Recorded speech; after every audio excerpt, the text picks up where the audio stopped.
Il faut que tu prophétises encore sur un grand nombre de peuples, et de nations, et de langues, et de rois. Apocalypse 10, verset 11. Telle est la mission que nous avons accepté de remplir jusqu'à ce que la terre soit éclairée de la gloire de Dieu.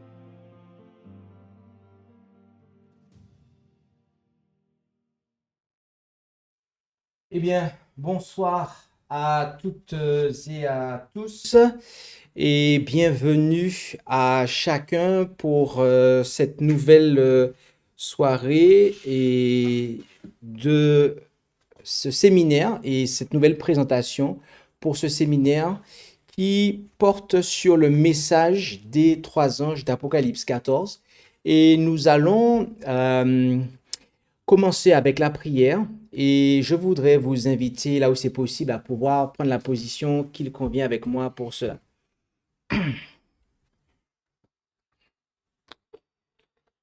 Notre Dieu, notre Père céleste, nous voulons te remercier pour tous tes bienfaits manifestés envers nous.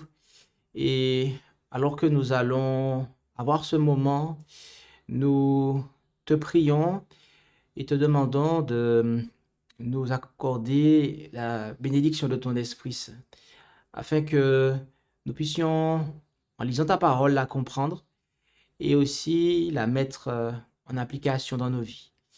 Hâte-les pas de ceux qui ont prévu de suivre ces présentations. Et tout cela, nous te le demandons au nom de Jésus, ton Fils, Père. Amen.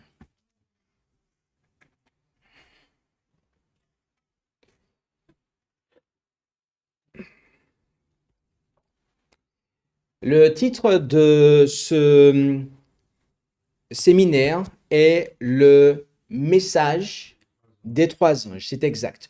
Et c'est un message que nous trouvons dans le livre de l'Apocalypse au chapitre 14, n'est-ce pas? Et du verset 6 jusqu'au verset 12, c'est exact. Et il nous est dit à cet endroit ce qui suit. Nous lisons en effet, et je vis un autre ange qui volait au milieu du ciel. Nous avons vu, et je rappelle que nous commençons par un résumé avant d'entrer dans le vif de la présentation. Nous avons vu jusqu'ici que cet ange qui vole au milieu du ciel et qui est présenté ici au verset 6, eh bien, il suit dans son vol au milieu du ciel un autre ange qui est celui d'Apocalypse 8, verset 13, et qui annonce les trois malheurs. Et nous avons vu que la datation des trois malheurs d'Apocalypse 8, verset 13, nous permet de comprendre que le message des trois anges qui suit l'ange d'Apocalypse 8, verset 13, eh bien, ne peut que commencer à compter des années 1840. Par voie de conséquent, cela nous a permis de comprendre que le message des trois anges d'Apocalypse 14 est valable pour notre temps. Ce n'est pas un message qui concerne le passé ou un futur lointain. Non, dès maintenant, c'est un message qui nous concerne et qui nous concernera jusqu'au retour de Jésus. Et donc, est le message de préparation pour le retour de Jésus parce que juste après la fin de sa proclamation, nous voyons le retour de Jésus au verset 14 d'Apocalypse 14. Puis, il nous est précisé que cet ange, il a l'évangile éternel pour l'annoncer à ceux qui habitent sur la terre. Nous avons vu que l'évangile éternel, eh bien, est la vérité pour notre temps. En effet, Jésus-Christ est la vérité. Et à l'heure actuelle, Jésus, la vérité, est présente dans le lieu très saint du sanctuaire céleste pour accomplir l'expiation finale. Et cela nous permet de comprendre que bien que Jésus soit le même hier, aujourd'hui et éternellement, eh bien, il ne fait pas la même chose hier, aujourd'hui et éternellement. Par voie de conséquent, la vérité pour notre temps aura des caractéristiques qu'elle n'avait pas, eh bien, par le passé. Et cet évangile éternel donc est annoncé à tous ceux qui habitent sur la terre, à savoir ceux de toute nation, tribu, langue et peuple. Autrement dit, eh bien, c'est un message qui concerne chaque individu qui habite sur la terre et aucun d'entre eux n'est épargné par ce message. Et il dit d'une voix forte. En termes prophétiques, cela signifie qu'il annonce son message sans timidité. Il n'a pas peur, autrement dit, d'annoncer les péchés. Et en vérité, c'est ce qu'il fait puisque les habitants de la terre ne sont pas prêts. Au moment où ce message est donné, ils ne sont pas prêts à rencontrer Dieu par le retour de Jésus, tout simplement parce que, eh bien, il y a des péchés dont ils n'ont pas connaissance. Et donc, il doit faire prendre conscience aux habitants de la terre qu'ils sont dans le péché. Et c'est pour cela qu'il commence par dire ce qui suit, craignez Dieu. Nous avons vu que craindre Dieu signifie, eh bien, ne pas pécher. Autrement dit, eh bien, lui obéir. Obéir à sa sainte loi, à ses commandements, les 10. Et cela est la marque qui montre que nous aimons Dieu lorsque nous obéissons à sa loi. Et celui qu'il est demandé de craindre, c'est Dieu. Oui, il s'agit eh bien de Dieu, le seul vrai Dieu qui est le Père de notre Seigneur Jésus-Christ, lequel envoie dans nos cœurs l'esprit de son Fils. Et c'est un message qui nous appelle à mettre de côté toute conception spiritualiste de Dieu qui font de nous des athées et qui nous conduisent dans le spiritisme. Puis l'ange dit de donner gloire à Dieu. C'est la deuxième action qu'il demande, de donner gloire à Dieu. Nous avons vu que donner gloire à Dieu se fait de deux façons. En tout cas, il y a deux grands domaines dans lesquels nous devons donner gloire à Dieu. Le premier, eh bien, c'est au niveau deux niveaux. Le premier niveau, c'est personnel, dans notre corps, mais aussi dans notre esprit. Et le deuxième niveau, eh bien, c'est au niveau de son peuple, de l'Église. Oui, l'Église du Christ sont celles et ceux qui croient que Jésus est le Fils de Dieu. Et cette Église, l'Église du Fils de Dieu, eh bien, elle doit, elle aussi, être organisée. Donc, nous devons donner gloire à Dieu dans notre corps et dans notre esprit, mais aussi dans le corps de son Fils qu'est l'Église. Et la raison pour laquelle l'ange demande de faire ces choses, la raison pour laquelle le premier ange d'Apocalypse 14 appelle chaque habitant de la terre à craindre Dieu et à lui donner gloire, eh bien, est car l'heure de son jugement est venue. Voilà la raison qui est donnée. Le mobile, c'est que l'heure de son jugement, le jugement de qui? De Dieu, est venue. Ce jugement n'est pas le jugement exécutif, lequel aura lieu lors de la seconde venue du Christ, comme on le voit à compter du verset 14 jusqu'à la fin du chapitre 14 de l'Apocalypse. Le message est accompagné d'un appel au salut, c'est-à-dire à ne pas recevoir la marque de la bête. Donc, cela nous montre bel et bien qu'il ne peut pas s'agir ici de la venue du jugement exécutif. Mais alors, s'il ne s'agit pas du jugement exécutif, de quel jugement s'agit-il? Ce jugement ne peut être que le jugement investigatif, c'est-à-dire l'enquête. Et il a commencé au ciel. Nous avons eu l'occasion de préciser que le mot qui est employé ici pour jugement, eh bien justement signifie cela, à savoir jugement d'investigation, et qu'il y a une différence dans le grec justement par rapport aux deux termes, krisis et krima. Ici c'est krisis qui est employé et qui signifie en fait ici jugement d'investigation. Par ailleurs, l'étude d'Apocalypse 14 et de Daniel 7 nous montrent que le jugement annoncé se réfère à la scène du jugement céleste. Considérons en effet Daniel chapitre 7 et lisons là ensemble le verset 10 où il nous est dit ceci, et on va même lire à partir du verset 9. Nous allons lire cela ensemble. Nous allons nous rendre en Daniel 7 et lire à partir du verset 9 et considérer ensemble ce passage. Je regardais jusqu'à ce que des trônes furent placés et que l'Ancien des jours s'assit. Son vêtement était blanc comme de la neige et les cheveux de sa tête étaient comme de la laine la plus fine. Son trône était comme des flammes de feu et ses roues comme un feu ardent. Un fleuve de feu se répandait et sortait de devant lui. 1000 milliers le servaient et 10 000 millions assistaient devant lui. Le jugement se tint et les livres furent ouverts. Daniel, chapitre 7, verset 10, décrit bien cette scène. Les livres sont ouverts et des milliers servaient Dieu. Ce jugement investigatif a commencé lorsque Jésus-Christ s'est rendu vers son Père dans le lieu très saint du sanctuaire céleste le 22 octobre 1844, comme nous avons eu l'occasion de le dire. À l'époque de l'apôtre Paul, eh bien, le jugement était présenté comme étant à venir. Comme on peut le voir ici, Paul présentait à Félix le jugement à venir.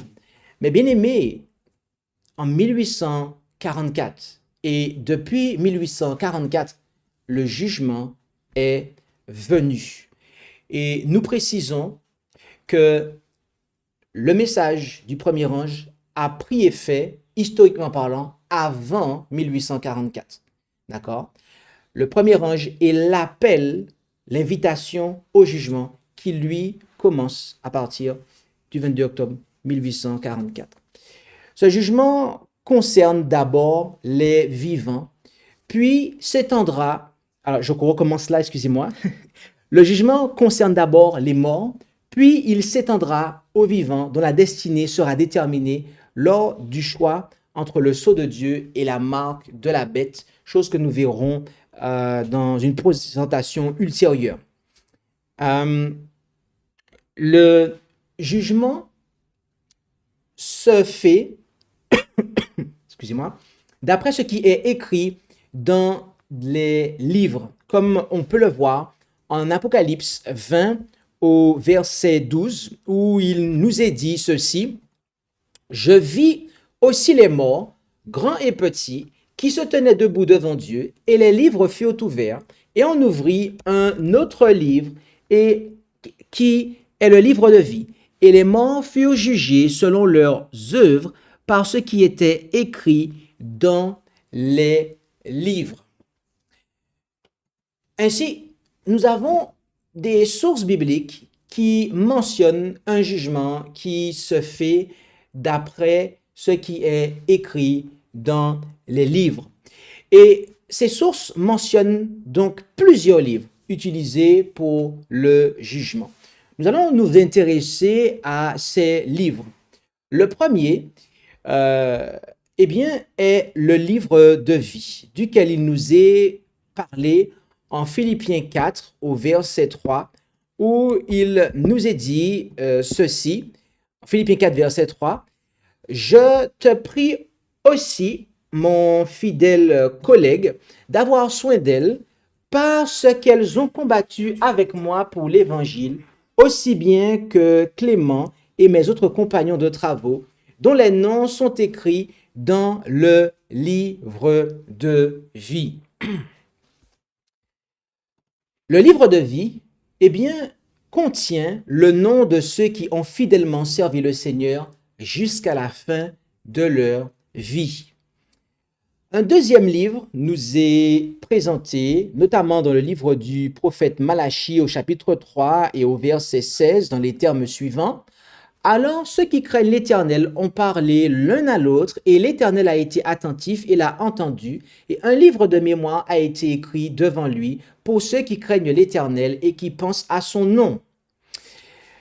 Ce livre de mémoire ou de souvenirs, selon la traduction que vous allez prendre, eh bien, est le registre des paroles et actions fidèles de ceux dont le nom est inscrit dans le livre de vie. Et cela implique qu'il y a aussi un livre qui est le registre pour des paroles et des actions qui sont contraires.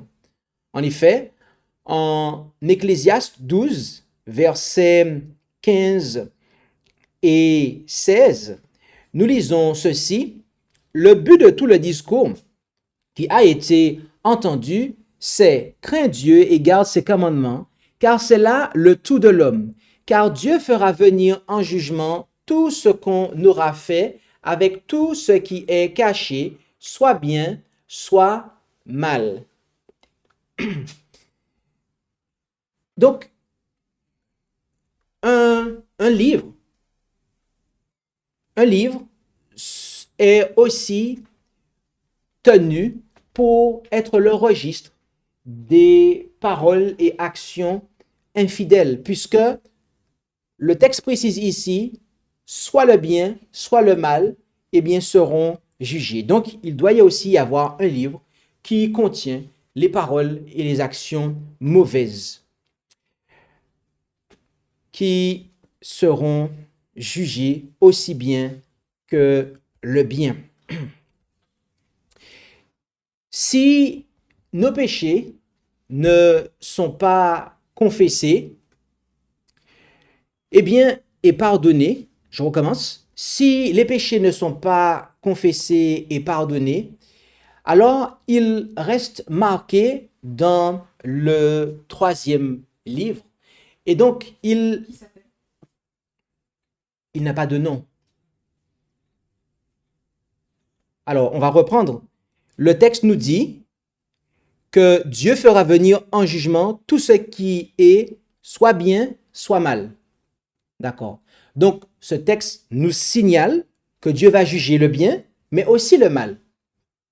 Mais pour juger le mal, il faut qu'il ait été enregistré. Donc, on sait qu'il y a deux livres. Un livre qui contient le nom de ceux qui ont fait la volonté de Dieu. Un livre qui contient leurs actions, le livre du souvenir, le livre de vie, le livre du souvenir.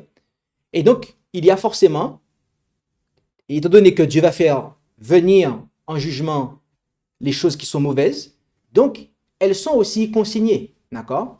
Donc, par déduction, ce livre pourrait être appelé le livre du péché ou voilà, mais ce n'est qu'une déduction. On ne peut que le déduire, car il n'y a pas de nominatif. Ok?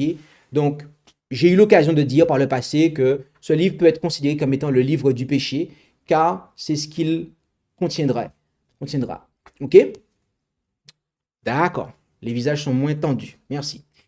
Les péchés, donc, je disais, si les péchés ne sont pas confessés et pardonnés, ils resteront donc marqués dans ce troisième livre, ou livre du péché, si vous voulez, entraînant la ruine éternelle et la radiation donc définitive du nom du livre de vie.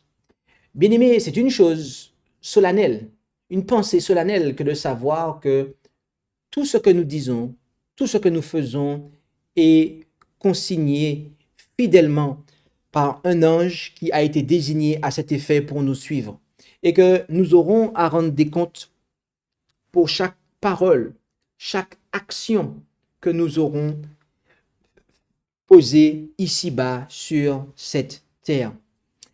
Et donc, arrivé à ce stade, nous sommes invités à veiller à nous rendre vers Jésus afin de recevoir le pardon de nos péchés de sorte que nous ne soyons pas privés de la vie éternelle.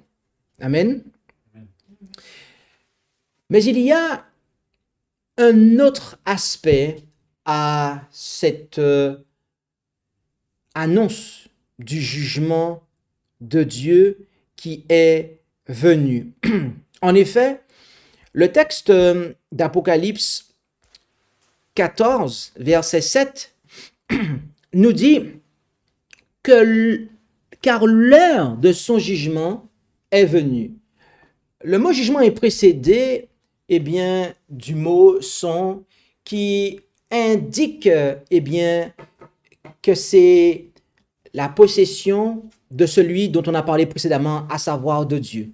Oui, c'est le jugement de Dieu. Et le jugement de Dieu, ici, a deux sens.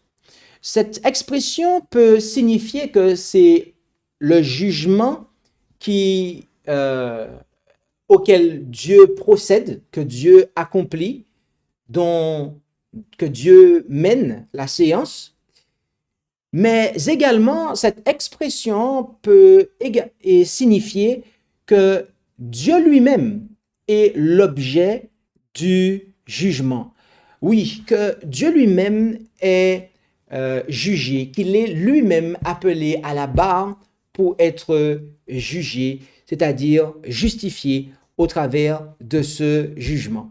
Et en disant cela, cela pourrait nous paraître surprenant. Une telle pensée, une telle déclaration pourrait paraître surprenante. Le fait de se dire, de penser que Dieu, qui n'a de compte à rendre à personne, puisqu'il est Dieu au-dessus de tout, le créateur de tous, serait convoqué à la barre de tribunal pour, paraître en jugement. Comment cela pourrait-il être possible? Nous allons voir cela et nous allons voir que c'est un concept qui est présent et a été clairement présenté dans la Bible. Et vous allez voir dans quelques instants que nous n'avons strictement rien inventé, mais c'est juste que nous n'avons peut-être pas, si cela nous surprend, suffisamment étudié la Bible pour comprendre que cela nous avait été clairement présenté ainsi. Il nous faut savoir que dans la parole de Dieu, en Ézéchiel 18, à partir du verset 25 notamment, nous lisons ce qui suit en Ézéchiel chapitre 18 et nous lisons à partir du verset 25 et même à partir du verset 24 pour avoir plus de contexte. Il nous est dit ceci. Mais si le juste se détourne de sa justice et qu'il commette l'iniquité, selon toutes les abominations que le méchant a coutumé de commettre, vivra-t-il? Ne sera-t-il fait aucune mention de toutes les œuvres de justice qu'il aura faites? À cause de son crime et à cause de son péché qu'il aura commis, il mourra pour ces choses-là. Et vous dites, la voix du Seigneur n'est pas bien réglée. Écoutez maintenant, ô maisons d'Israël, est-ce ma voix qui n'est pas bien réglée? Ne sont-ce pas plutôt vos voix qui ne sont pas bien réglées? Quand le juste se sera détourné de sa justice et qu'il aura commis l'iniquité, il mourra à cause de cela. Il mourra à cause de son iniquité qu'il aura commise. Et au verset 29, ceux de la maison d'Israël ont dit, la voix du Seigneur l'Éternel n'est pas bien réglée. Ô maison d'Israël, sont-ce mes voix qui ne sont pas bien réglées? Ne sont-ce pas plutôt les vôtres qui ne sont pas bien réglées? Dans ce passage, le Seigneur fait comprendre que l'âme qui pêche, c'est celle qui mourra. Mais les enfants d'Israël étaient en train de dire le contraire. Ils pensaient, que ce n'était pas ainsi, que le Seigneur était capable de pouvoir, faire payer le Fils pour le péché du Père. Mais le Seigneur a fait savoir que non, et qu'il ne prenait pas, le Seigneur a fait savoir aux enfants d'Israël qu'il n'allait pas faire pécher, il n'allait pas faire payer le Fils pour le péché du Père. Le Fils n'allait pas payer pour le péché du Père. Jusque-là, ça va? Qu'est-ce qui n'est pas clair? Le ou les fils. Singulier pluriel, oui. Non, c'est-à-dire le Père n'avait pas fait payer le Fils pour les péchés. Dieu ne va pas faire payer le Fils pour le péché du Père. Mais là, on parle pas de Jésus, on parle de tout le monde. Tu parles de tout.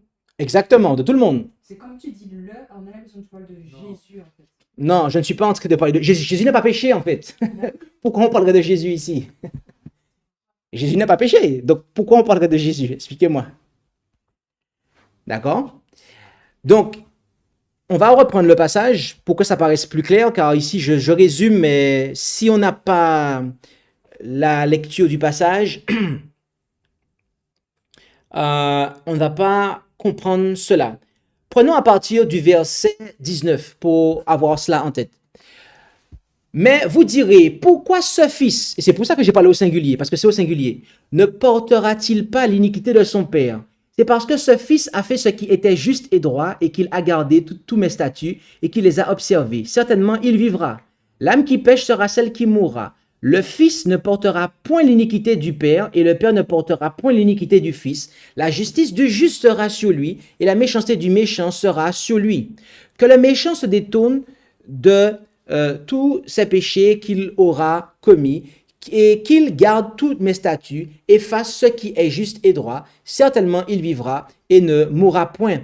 Il ne sera fait aucune mention de tous ses péchés qu'il aura commis, mais il vivra pour sa justice à laquelle il se sera adonné. Prendrai-je en aucune façon plaisir à la mort du méchant, dit le Seigneur l'Éternel, et non pas plutôt à ce qu'il se détourne de son train et qu'il vive. Mais si le juste se détourne de sa justice et qu'il commette l'iniquité selon toutes les abominations que le méchant a accoutumé de commettre, vivra-t-il? Il ne sera fait aucune mention de toutes les œuvres de justice qu'il aura faites à cause de son crime et à cause de son péché qu'il aura commis. Il mourra pour ces choses-là. Donc ici, nous voyons bien que les enfants d'Israël croyaient que, eh bien, pour le péché du père, que Dieu pouvait punir le fils à cause du péché de son père. Mais Dieu a fait comprendre que non, en fait. Mais les enfants d'Israël croyaient cela.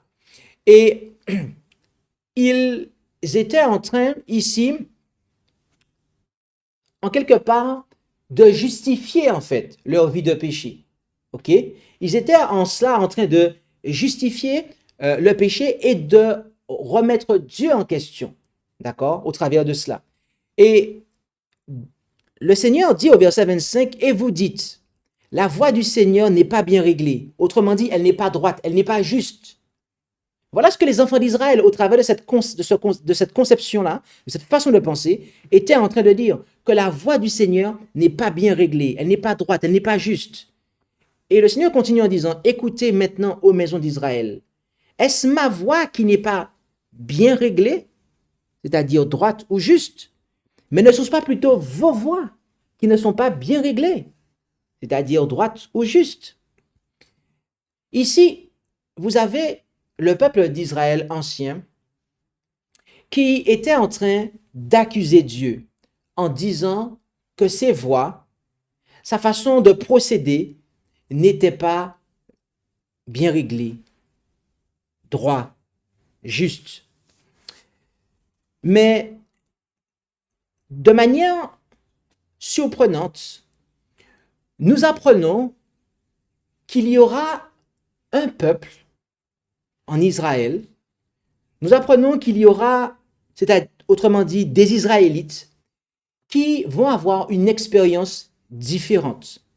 En effet, lorsque nous nous rendons en Apocalypse au chapitre 15 et que nous lisons à partir du verset 2, on nous parle ici des 144 000 dont il été fait mention au chapitre 7 et dans les 5 premiers versets du chapitre 14 d'Apocalypse. Et on nous dit ceci concernant les 144 000, qui sont des Israélites. Je vis aussi comme une mer de verre mêlée de feu, et ceux qui avaient vaincu la bête et son image, et sa marque et le nombre de son nom, qui se tenaient sur cette mer de verre, et qui avaient des harpes pour louer Dieu. Et ils chantaient le cantique de Moïse, serviteur de Dieu, et le cantique de l'agneau. Donc cette information-là nous montre, lorsque nous regardons Apocalypse 14, versets 1 à 5, qu'il s'agit des 144 000. Ok? Disant, tes œuvres sont grandes et admirables, ô Seigneur Dieu Tout-Puissant, tes voies sont justes et véritables, ô Roi des saints. Ici, nous voyons en fait que c'est l'opposé. Nous voyons que ces Israélites-là, ces 144 000 Israélites, eh bien, ils auront une expérience différente des Israélites dont Ézéchiel 18 nous parle. Ces 144 000, eh bien, vivront à une époque de cette terre où il n'y aura plus d'intercesseurs entre Dieu et eux. Et alors qu'ils seront dans cette expérience où ils vivront dans la chair humaine, dans la nature humaine déchue, sans intercesseur, eh bien, ils justifieront Dieu. C'est-à-dire qu'ils vivront en harmonie avec la volonté de Dieu. Cela est quelque chose qui nous est présenté et nous comprenons cela à la lumière de ce que il nous est dit dans le psaume 77 au verset 13. On nous dit en effet dans ce passage ce qui suit. Ô Dieu, ta voix est dans ton sanctuaire, qui est Dieu fort et grand comme toi. C'est ce que nous dit la version Martin 1744. Ici, nous apprenons que la voix de Dieu est dans son sanctuaire. Maintenant, rappelez-vous d'une chose, c'est que les Israélites d'Ézéchiel 18 disaient que la voix de Dieu n'est pas bien réglée. D'accord? Que la voix de Dieu n'est pas bien réglée. Nous avions là une accusation. Nous avions là une accusation contre Dieu qui était portée par des Israélites, par des hommes. Et cette accusation a été réfutée par d'autres Israélites, donc les 144 000, qui ont effectivement justifié les voies de Dieu, lesquelles sont dans le sanctuaire. Bien-aimés, nous devons savoir quelque chose. Lorsque nous péchons, nous sommes en train d'accuser Dieu. Nous sommes en train de dire que sa loi n'est pas juste. Et en cela, nous sommes en train, de suivre le diable et Satan, qui est l'accusateur. C'est lui le premier qui a commencé à dire que la voix de Dieu n'est pas juste, que la loi de Dieu ne peut pas être obéie. Et nombre de personnes qui ont professé faire partie du peuple de Dieu, à la lumière d'Ézéchiel 18, ont répété avec Satan, le diable, que la voix de Dieu n'est pas juste. Mais nous apprenons que il y aura des croyants au nombre de 144 000 qui vont avoir une expérience totalement différente à l'égard du péché et donc dans leur conception, dans leur vision de la justice de Dieu. Si Dieu a été accusé Et d'ailleurs, l'accusation de Dieu a commencé où? Au ciel. Et elle s'est poursuivie sur terre par tous ceux qui ont pris part au péché. Eh bien, et que ces voix sont dans son sanctuaire, il est logique de lire Daniel 8, verset 14, et la compréhension de ce verset prend tout son sens. Et il me dit, jusqu'à 2300 soirs et matins, puis le sanctuaire sera purifié. Qu'est-ce qu'il y a dans le sanctuaire? La voix de Dieu est dans le sanctuaire.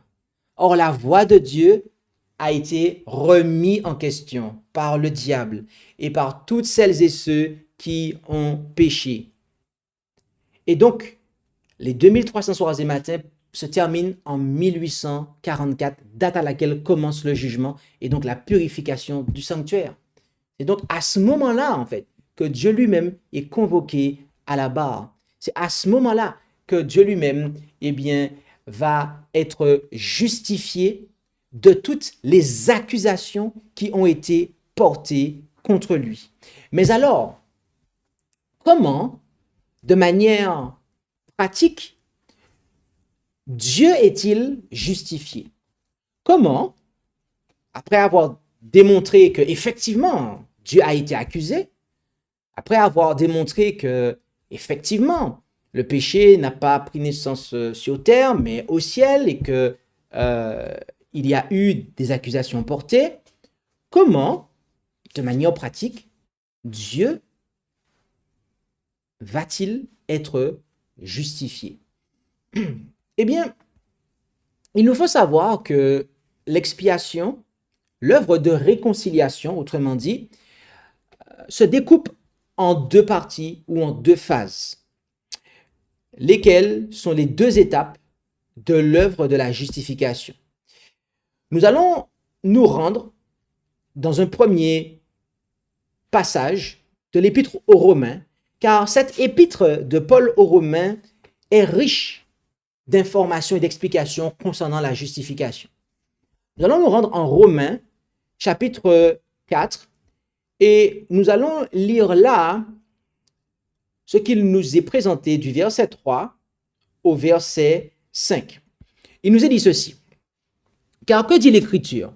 Abraham crut à Dieu et cela lui fut imputé à justice. Or, la récompense qu'on donne à celui qui travaille ou qui œuvre est regardée non comme une grâce, mais comme une chose qui lui est due. Mais à l'égard de celui qui n'a point travaillé, mais qui croit en celui qui justifie le pécheur, sa foi lui est imputée à justice. Ici, Paul présente aux croyants la justice imputée. Autrement dit, le pardon des péchés. Cela est une expérience instantanée.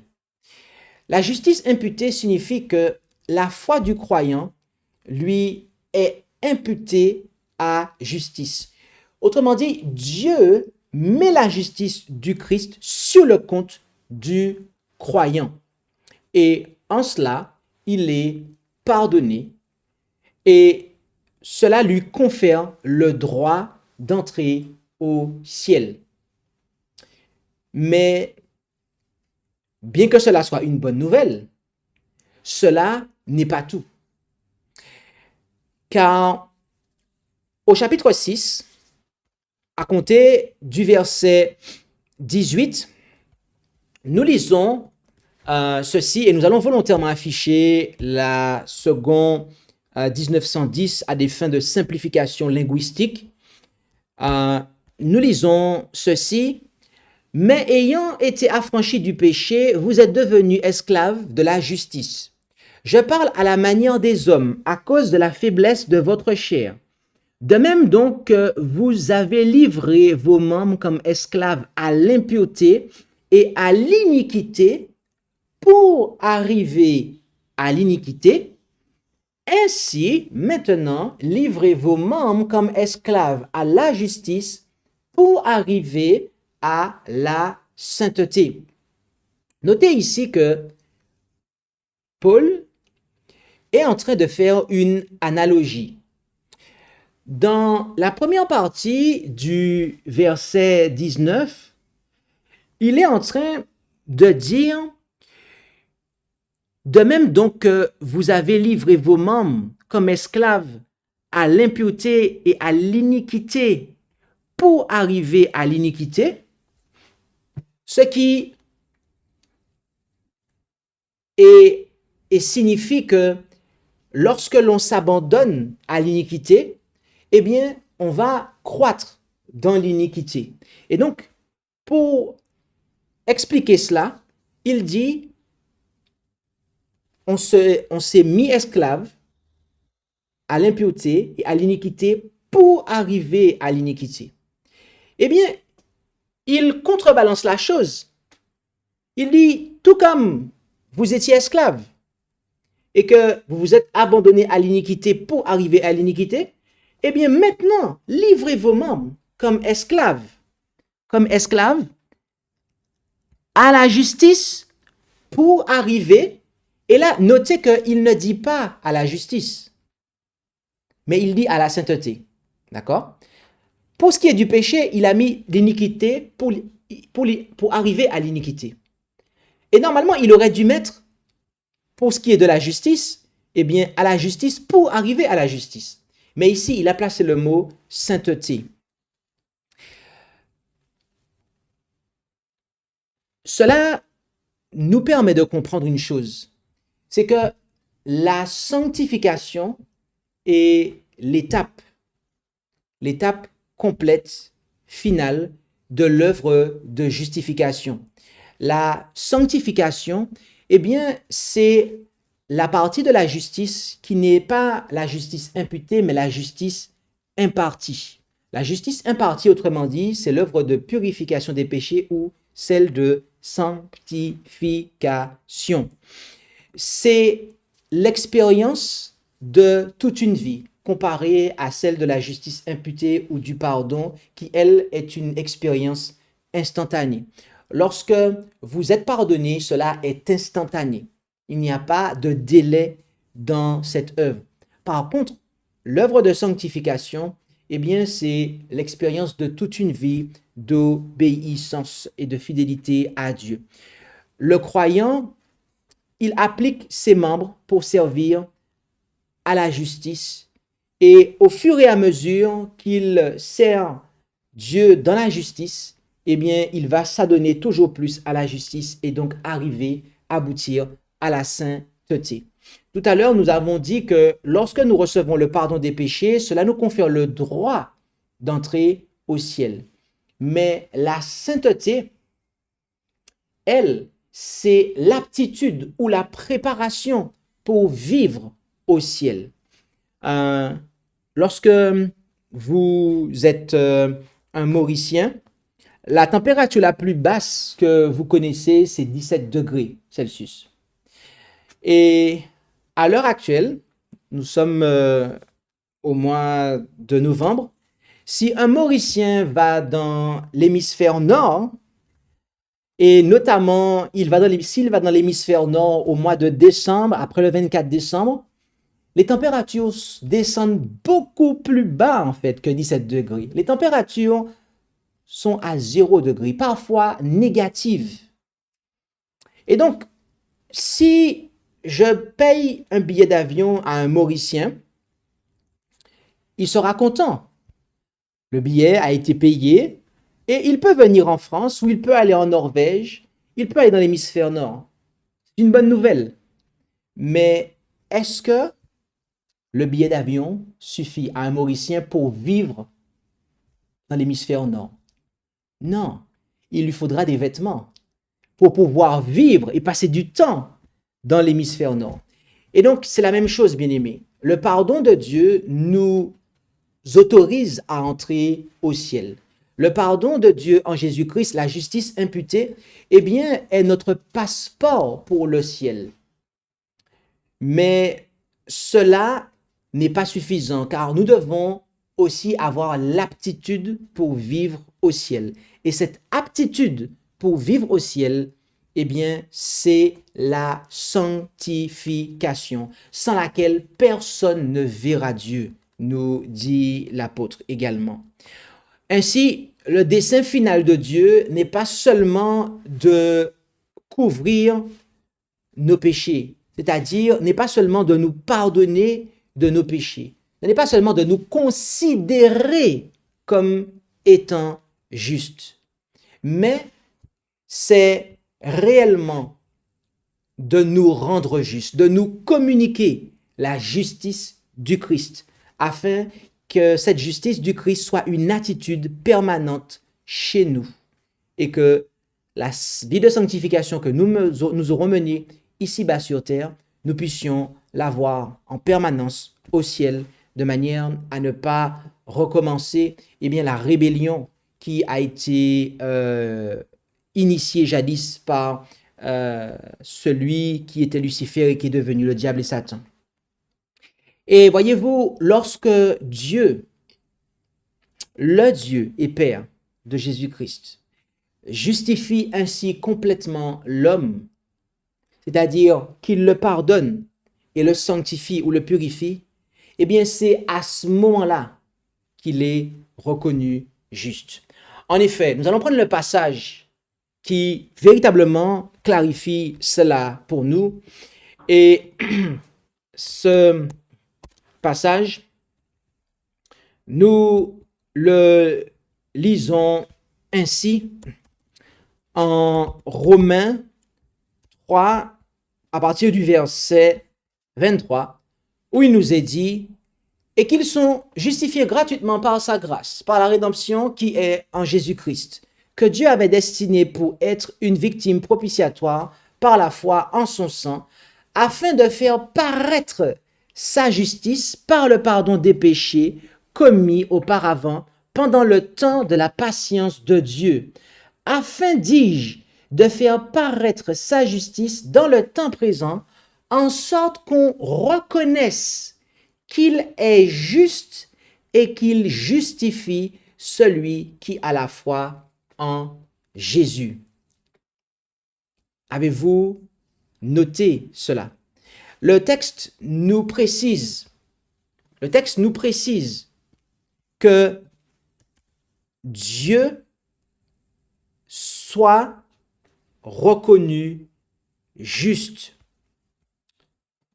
lorsqu'il, et nous allons afficher notre version car c'est un français qui est assez ancien ici, étant justifié gratuitement par sa grâce, par la rédemption qui est en Jésus-Christ, lequel Dieu a établi de tout temps pour être une victime de propitiation par la foi en son sang, afin de montrer sa justice. Donc notez ici que la justice de Dieu est révélée ici, d'accord, par la rémission des péchés. Donc par la rémission des péchés, le fait que Dieu enlève nos péchés, sa justice est montrée selon la patience de Dieu, pour montrer, dis-je, sa justice dans le temps présent, afin qu'il, c'est qui le il ici? C'est Dieu, afin qu'il, donc Dieu, soit trouvé juste et justifiant celui qui est de la foi de Jésus. Donc, cela, bien-aimés, nous montre que lorsque Dieu justifie complètement l'homme, à savoir qu'il le pardonne et qu'il le sanctifie, le purifie, eh bien, à ce moment-là, Dieu est reconnu juste.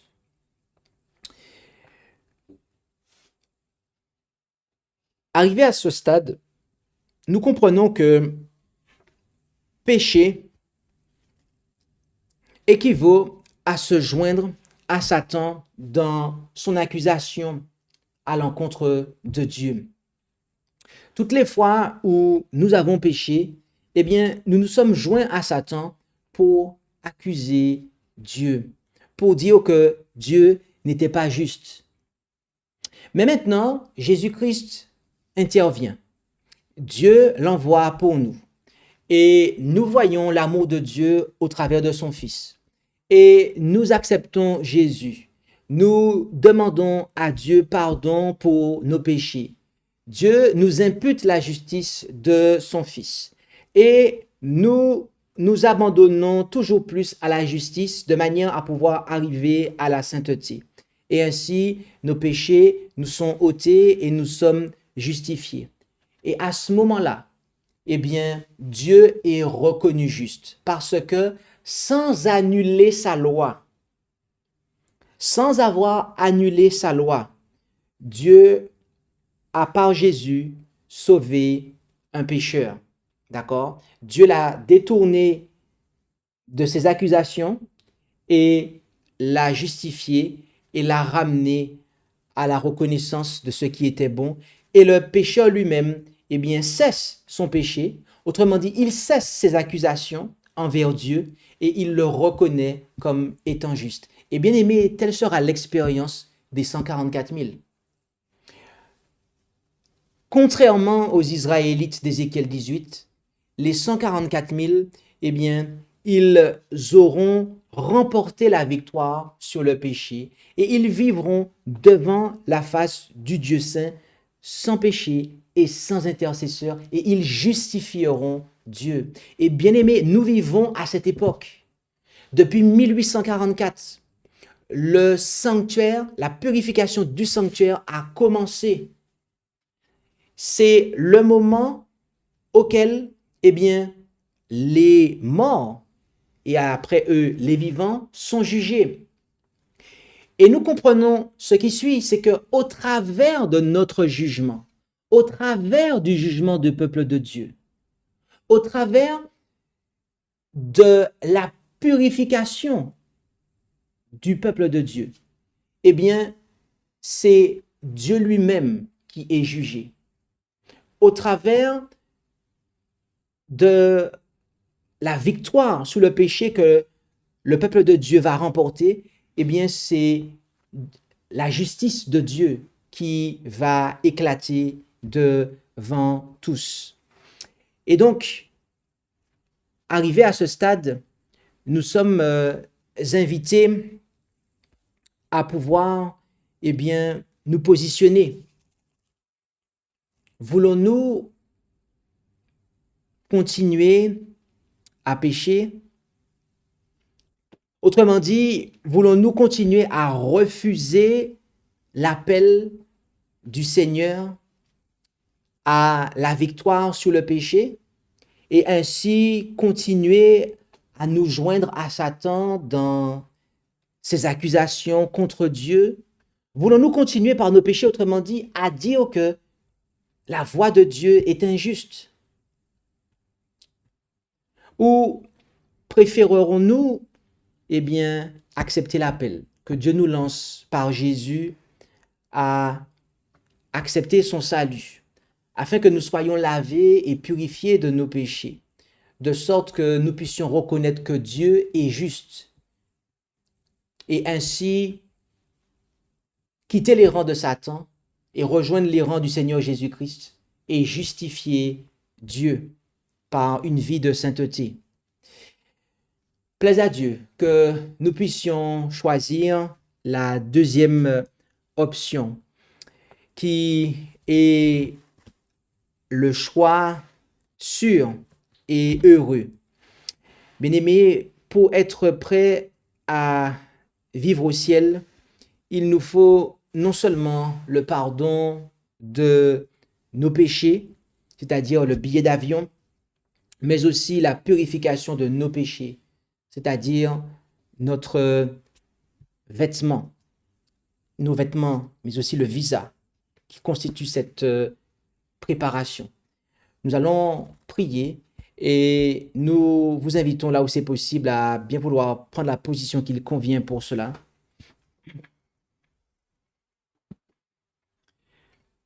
Notre Dieu, notre Père céleste, nous voulons te remercier pour cette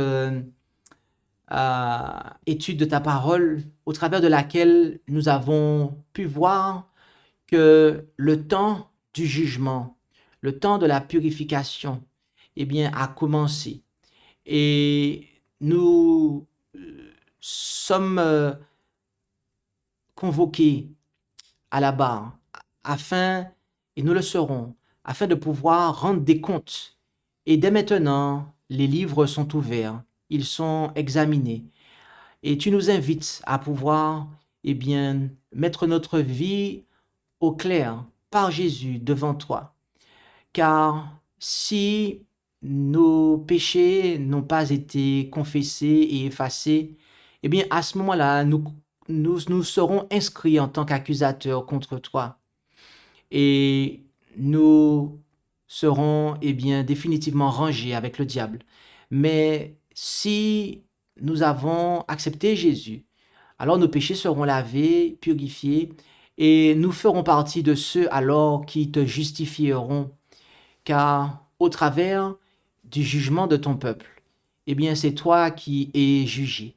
Au travers du salut de ton peuple, tu es reconnu juste et lavé de toutes les accusations d'injustice qui ont été portées contre toi par l'ennemi de nos âmes et contre ta loi. Alors, aide-nous à pouvoir, eh bien, faire le bon choix afin que nous soyons du nombre de ceux qui, eh bien, justifieront tes voies. Bénis chacun d'entre nous et nous t'en prions au nom de Jésus et pour ta gloire, Père. Amen.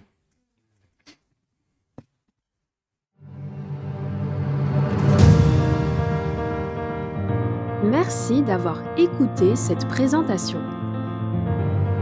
Si vous souhaitez prendre part à la mission que Jésus-Christ confia à notre Église, contactez-nous via les coordonnées présentes sur la page à propos de notre chaîne YouTube